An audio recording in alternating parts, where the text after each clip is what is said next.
Rangpur medical college হাসপাতালে ইন্দুরে নিয়ে যাবে লাশ বাইরে রাখা। কি করছে বলেন তো আপনাদের? দুই চোখ উধাও, দুইটা চোখই নাই, গুলু হয়ে গেছে। সিকা হাত না খায়, পা না খায়, ওই চোখ খায়। আমাদের লাশ এইরকম করে যদি ক্ষতিগ্রস্ত এরা করে, এরা কি করতে চায়? আপনি কি হন ওনার? আমি ওনার ভাতিজি হই। আচ্ছা, কালকে কখন নিয়ে আসছিলেন?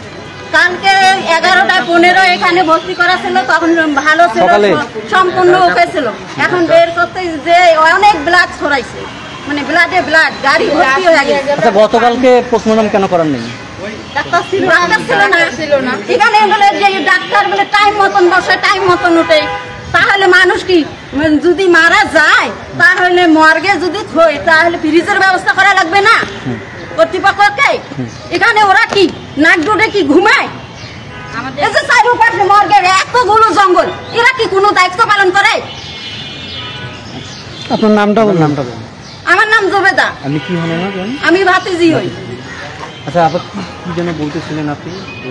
লাশ তো ভালো করে মোড়ানো ছিল, কাঁথা দিয়ে মোড়ানো ছিল, পেপার দিয়ে মোড়ানো ছিল। ওইটা কিভাবে ওনারা চোখটা বলে চিকা খেয়ে ফেলছে?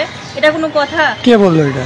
ওই ওখানে যারা ছিল পরিচালক বা যারা ইয়া করছে, তত্ত্বাবধানে ছিল, তারাই বলছে এটা কিভাবে আপনাদের কাছে কি মনে হচ্ছে? আমাদের কাছে এটা মনে হচ্ছে না যে চিকা খাইছে। এটা ওদের কার সাথে হয়তো বা, কারণ লাশ তো 6 ঘন্টা, মৃত্যুর পরে 6 ঘন্টা পর্যন্ত সবকিছুই ঠিক থাকে।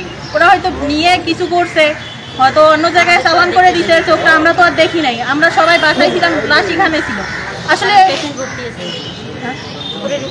ওপরে রুগী ভর্তি ছিল, 4 তলায় রুগী নিয়ে ব্যস্ত ছিলেন। মানে আপনাদের অন্য রুগীরাও আছে?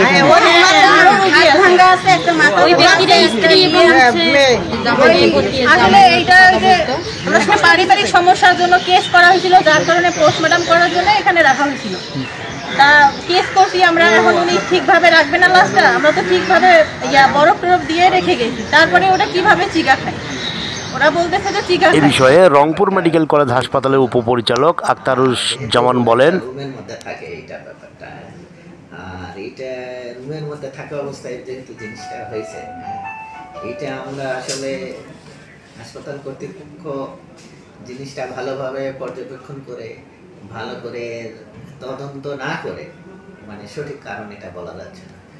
তো এই বিষয়ে আমরা অবশ্যই একটা সুষ্ঠু তদন্তের মাধ্যমে পরবর্তীতে আমরা এই জিনিসটা আপনাদেরকে ভালোভাবে আমরা বলতে পারবো যে কি কারণ।